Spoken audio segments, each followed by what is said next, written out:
دین اسلام میں کوئی زبردستی نہیں ہے، ہدایت صاف طور پر ظاہر اور گمراہی سے الگ ہو چکی ہے۔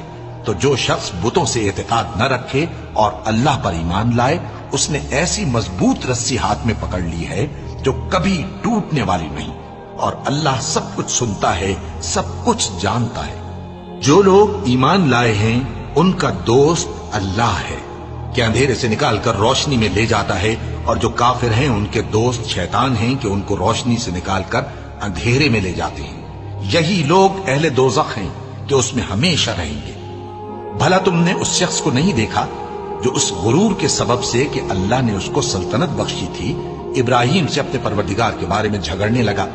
جب ابراہیم نے کہا میرا پروردگار تو وہ ہے جو زندگی دیتا ہے اور موت دیتا ہے، وہ بولا کہ زندگی اور موت تو میں بھی دے سکتا ہوں۔ ابراہیم نے کہا کہ اللہ تو سورج کو مشرق سے نکالتا ہے، آپ